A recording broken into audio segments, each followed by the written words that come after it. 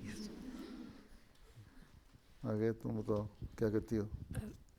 مجھے لگتا ہے کہ جو پردہ ہے اسلام میں، اس کی وجہ سے اگر آپ لوگ تبلیغ بھی زیادہ اچھی طرح سے کر سکتے ہو، کیونکہ لوگ آپ کو پھر باہر دیکھتے کہتے اچھا یہ ایک احمدی ایک مسلمان. کانفیڈنس ہونا چاہیے تمہارے اندر پردہ جب بھی جاؤ، اور پردے کے ساتھ پھر یہ احساس ہونا چاہیے.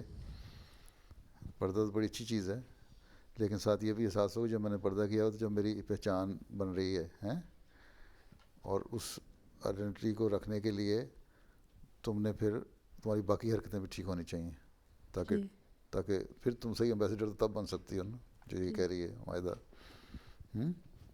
ٹھیک ہے نا؟ تو کسی قسم کی پریشانی مبتلا ہونے ہو جائے. بلکہ میں نے دیکھا ہے بہت سارے لوگوں کے نے مجھے لکھتے رہتے ہیں، اس سے پردے سے متاثر ہو کے لوگ کافی تبلیغ کے ان کو ملتے ہیں موقع. چلو دو کافی ہیں. اور کیا کہتی ہو؟ جی سر بس ایک ہی سوال تھا. اچھا چلو تم بتا دو کس نے ہاتھ کھڑا کیا تھا. رائے لینی ہے لے لیتے ہیں، آخر میں بھی رائے لے لیں گے. اس کو بھی دے دو اگر ایک ہی سوال ہے تو آخر میں بھیج دو. مائکرو فون میں بعد میں پوچھوں گا. ہاں السلام علیکم حضور. حضور میں فیل سیف کرتی ہوں اور میرے پرسنالٹی ریفلیکٹ ہوتی ہے میرے پردے کرنے سے. چلو اچھی بات. ہاں جی، یونیورسٹی میں کون پڑھ رہا ہے آج کل؟ اچھا تم بتاؤ، جس نے مانگا تھا مائکرو فون، ہاتھ کھڑا کیا تھا. پیچھے جاؤ، پیچھے پیچھے. السلام علیکم حضور. حضور میرا ایک سوال تھا. پہلے یہ بتاؤ کہ تم پردے میں فیل کس طرح کرتی ہو؟ حضور میں پردے میں بہت اچھا فیل کرتی ہوں، اور اس سے بہت مطلب میں کافی چھوٹی عمر میں تھی جب میں نے پردہ شروع کر دیا تھا. میں نے اسکارف لینا شروع کر دیا تھا، اور ابھی بھی میں جب کالج جاتی ہوں تو میں اسکارف پہن کے رہتی ہوں اور کوٹ بھی پہنا ہوتا ہے. کوئی ایسی بھی ہیں جن کو کسی قسم کی ایمبیرسمنٹ ہوتی ہے یونیورسٹی وغیرہ میں پڑھنے والی ہیں؟ یہاں تو کوئی نہیں ہاتھ کھڑا کرے گا. ویسے کسی اور کے ریفرنس سے بات کر دو، اپنا ریفرنس نہ دو کہ میری سہیلی نے یہ کہا تھا، اس طرح بات کر دو. ہاں دو اس کو. حضور میں یہ نہیں کہوں گی کہ اب ہوتی ہے، لیکن حقیقتاً جب بندہ شروع کرتا ہے، اور جس ماحول میں، جس طرح ہمارے علاقے میں بہت کم مسلمان ہیں، اور آپ جب پہلے شروع کرتے ہو آپ کو ایک جھجک ہوتی ہے کہ آپ وہاں پہ انگریز ہوتے ہیں، سب سے پہلے وہ دیکھتے ہیں کہ آپ کر کیا رہے ہو. اور جب آپ شروع کرتے ہو آپ کو ایک لحاظ سے شرم ہوتی ہے، کیونکہ آپ سوچتے ہو کہ میں مختلف ہوں. لیکن جب آپ کو ان سے عزت ملتی ہے جو آپ کو کہیں اور نہیں ملتی. آہستہ آہستہ. اس لیے میں نے کہا تھا، امریکہ میں مجھے کسی نے پوچھا تھا کہ ہمارے بچیوں کو کس طرح حجاب اور پردہ شروع کرایا جائے، بڑی مشکل ہے جب ان کو کہا جاتا ہے. تو میں نے کہا تھا کہ بات یہ ہے کہ تم ان کو 6-7 سال کی عمر میں ان کا جو لباس ہے اس کو پہلے ٹھیک کرو. اگر اس کو 6-7 سال کی لڑکی کو تم صرف فراک پہناؤ گی اور جرابیں بھی لمبی نہیں ہوں گی، اور فراک بھی ایسی ہو جس سے یہاں سے صرف ننگی نظر آ رہے ہوں، کندھے بھی اور بازو بھی، تو سب 8-9 سال تک پھر اس کو صرف جین اور چھوٹا بلاؤز پہن کے وہ پھرے گی. تو 11 سال کی عمر میں جب اسے کہو گے نا کہ حجاب لے لو، تو حجاب نہیں لے گی. اس کو اس ماحول میں اس کو عادت پڑ جائے گی اور ایڈجسٹ نہیں کر سکتی. اس لیے پہلی چیز یہ ہے کہ بچوں کو شروع میں ایک لباس ان کا اچھا ہونا چاہیے. 6-7 سال 5-6 سال کی عمر میں عادت پڑنی چاہیے کہ ہم نے لباس ایسا پہننا ہے. پھر آہستہ آہستہ جا کے شرم نہیں آتی. پھر کبھی کبھی نا فینسی ڈریس شو وغیرہ ہوتے ہیں اسکولوں میں، اس میں اپنا حجاب والا ڈریس پہن کے جاؤ گی، تمہاری حجاب شروع میں ختم ہو جائے گا 8-9 سال کی عمر میں. احمدی لڑکیوں کو یہ دکھانا چاہیے جا کے. ایک اور بات ہے حضور، میرے ساتھ یونیورسٹی میں 2 لڑکیاں ایسی ہیں جو مسلمان ہیں مگر ان بظاہر وہ پردہ نہیں کرتی. تو ہمیشہ یہ سوال ہوتا ہے کہ آپ مسلمان ہو لیکن آپ نہیں کرتی. تو ان کا یہی جواب ہوتا ہے کہ اسلام سکھاتا ہے کہ جو آپ جس میں کمفرٹیبل ہو وہ ہی کرو.